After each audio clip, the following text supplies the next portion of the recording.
Hi friends, నేను మీ జ్ఞానేశ్వర్. మనం ఈ వీడియోలో కళ్యాణ్ పడాల ఫ్యాన్స్కు భారీ గుడ్ న్యూస్ అని చెప్పుకోవచ్చు. ఎందుకంటే కళ్యాణ్ పడాల కంటెండర్ అయ్యిండు. అలాగే డిమాండ్ పవన్ వర్సెస్ కళ్యాణ్ గొడవలో ఎవరిది తప్పు ఎవరిది రైట్ అని మాట్లాడుకుందాము. అలాగే బిగ్ బాస్ ఆశలపైన నీళ్లు జల్లినటువంటి తనుజ దివ్యనికిత దీని గురించి కూడా మాట్లాడుకుందాము. అలాగే విన్నింగ్ రేస్ నుంచి బయటికి వెళ్ళినటువంటి ఇమాన్యుయల్ దాని గురించి కూడా మాట్లాడుకుందాము. అలాగే రీతు చౌదరి వర్సెస్ కళ్యాణ్ పడాల వీళ్ళిద్దరు తప్పులో ఎవరిది తప్పు ఎవరిది రైట్ అని మాట్లాడుకుందాము. అలాగే సంజన గారు అలాగే మన రీతు చౌదరి వీళ్ళిద్దరి మధ్యలో ఎవరిది తప్పు ఎవరిది రైట్ అనేది మాట్లాడుకుందాము. ఓవరాల్గా నామినేషన్లు ఎవరి కరెక్టో ఎవరిది తప్పు అనేది కూడా మాట్లాడుకుందాము. అలాగే భరణి గారు మారిపోయారా దాని గురించి కూడా మాట్లాడుకుందాము. అలాగే నామినేషన్లో ఉన్నటువంటి 8 కంటెస్టెంట్లో ఎవరు ఓటింగ్ ఎలా ఉంది, ఎవరు సేఫ్ జోన్లో ఉన్నారో, ఎవరు డేంజర్ జోన్లో ఉన్నారో, ఎవరు ఎలిమినేషన్ దగ్గర అనేది కూడా వీడియోలో మాట్లాడుకుందాము. అలాగే ఈ వారం డబుల్ ఎలిమినేషన్ ఉండబోతుంది. ఎందుకంటే లాస్ట్ వారం ఎలిమినేషన్ లేదు కాబట్టి ఈ వారం డబుల్ ఎలిమినేషన్ పెట్టి ఇద్దరు కంటెస్టెంట్లు ఎలిమినేషన్ చేసే ఛాన్స్ అవుతుంది. ఎందుకంటే ఉన్నదే 4 వారాలు.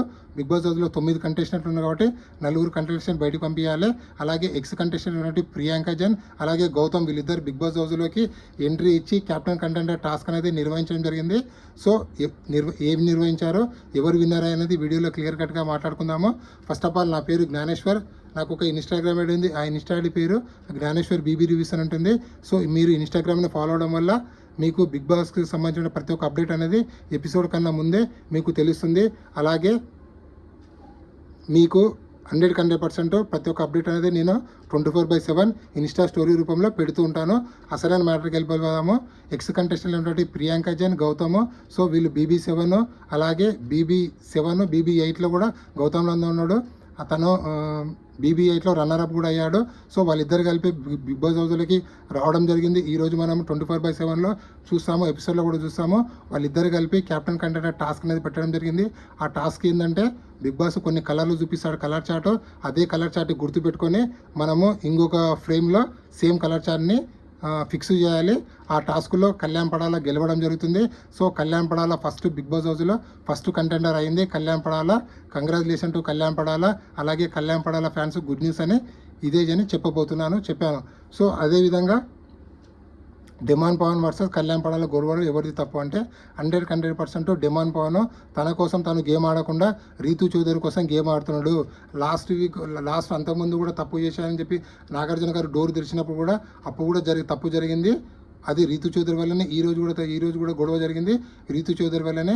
సో రీతు చౌదరి వల్ల అనవసరంగా బ్యాడ్ అవుతున్నాడు డిమాండ్ పవన్. లేకపోతే టాప్ 5లో ఉన్నటువంటి కంటెస్టెంట్, లేకపోతే తను విన్నర్ రేజ్లో ఉన్నటువంటి కంటెస్టెంట్ రీతు చౌదరితో ఫ్రెండ్షిప్ వల్లనే తను టాప్ 5కి పడిపోయాడు. సో ఇలాగే గొడవలు పడితే టాప్ 5లో ఉండడేమో అని నాకైతే అనిపిస్తుంది. ఓవరాల్గా అబ్జర్వ్ చేస్తే డిమాండ్ పవన్ 100% తన కోసం తన గేమ్ అయితే ఆడతలేడు.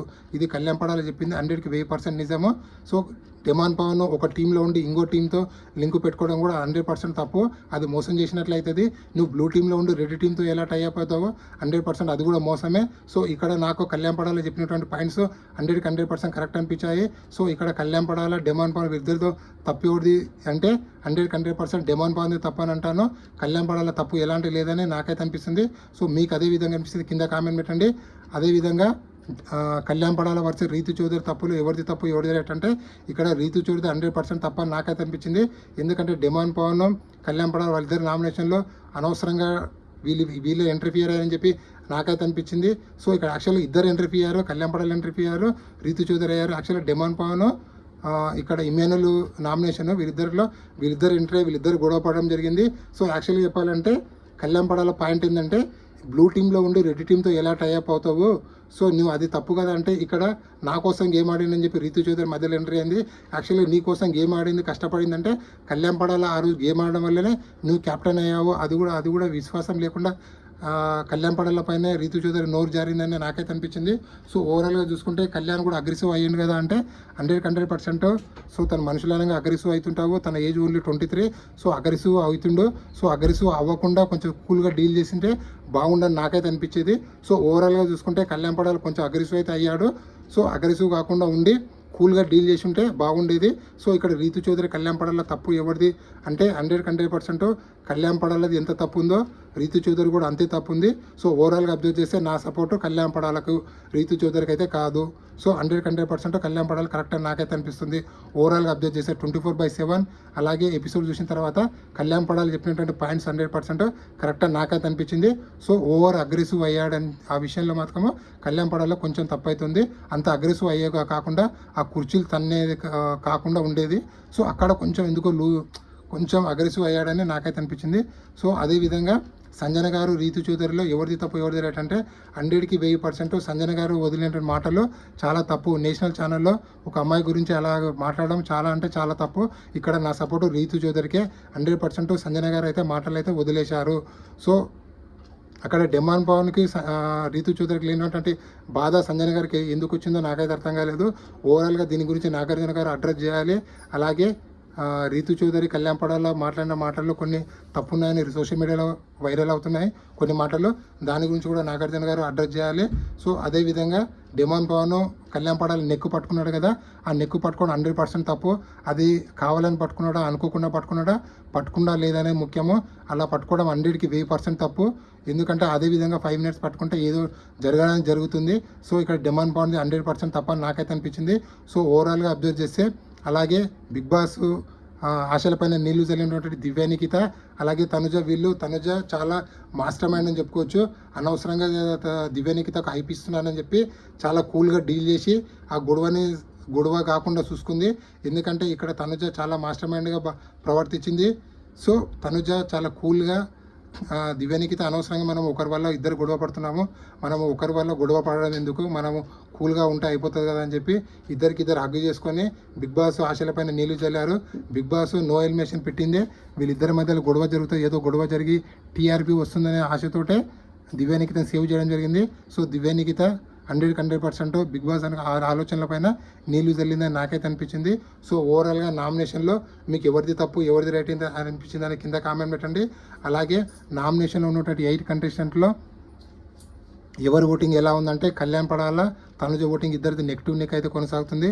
సో విన్నర్ రేజ్ నుంచి ఇమాన్యుయల్ పక్కకు తప్పుకున్నాడు. ఇమాన్యుయల్ ఓటింగ్ అది ఓన్లీ 10% మాత్రం కొనసాగుతుంది. సో ఇక్కడ కళ్యాణ్ పడాల ఓటింగ్ 30%లో అలాగే తనుజ ఓటింగ్ అనేది 29%లో కొనసాగుతుంది. వీరిద్దరు ఓటింగ్ మధ్య డిఫరెన్స్ అనేది ఓన్లీ 1% మాత్రమే ఉంది. అలాగే ఇమాన్యుయల్ ఓటింగ్ అనేది 10%, సంజన ఓటింగ్ అనేది 6.9%, డిమాండ్ ఓటింగ్ అనేది 6.3%, సుమన్ ఓటింగ్ అనేది 5.9%, అలాగే బర్నీ ఓటింగ్ అనేది 5.8%, దివ్యానికిత ఓటింగ్ అనేది 5.5% కొనసాగుతుంది. ఓవరాల్గా వీళ్ళలో సేఫ్ జోన్లో ఉన్న కంటెస్టెంట్లో తనుజ, కళ్యాణ్ పడాల, ఇమాన్యుయల్ వీరు ముగ్గురు సేఫ్ జోన్లో ఉన్నారు. డేంజర్ జోన్లో ఉన్నది సంజన, డిమాండ్, సుమన్, బర్నీ, దివ్యానికిత. సో ఈ 5 కంటెస్టెంట్లో డబుల్ ఎలిమినేషన్ పెడితే ఇద్దరు కంటెస్టెంట్లు అయితే 100% ఎలిమినేట్ అవుతారు. సో ఎవరు ఎలిమినేషన్ అవుతారు అనేది కింద కామెంట్ పెట్టండి. ఈ వీడియో నచ్చితే లైక్ చేయండి, షేర్ చేయండి, సబ్స్క్రైబ్ చేసుకోండి. అలాగే బిగ్ బాస్ నైట్ కంటెస్టెంట్లో ఎవరు బిగ్ బాస్ టైటిల్ విన్నర్ అవుతారో, కళ్యాణ్ పడాల అవుతాడా, తనుజ అవుతుందా, ఇమాన్యుయల్ అవుతారా, ఎవరైతారా అనేది కింద కామెంట్ పెట్టండి. ఇలాంటి కొత్త వీడియోలు ఎప్పుడప్పుడు అందిస్తుంటాను. నా ఇన్స్టా ఐడిని ఫాలో అవ్వండి. అలాగే ఈ కొత్త యూట్యూబ్ ఛానల్ని సపోర్ట్ చేస్తారని మనసారా కోరుకుంటున్నాను. అలాగే కొన్ని వ్యూస్ కూడా ఇంక్రీజ్ అవుతున్నాయి. ఇలాగే ఇంక్రీజ్ అయితే బాగుంటుంది.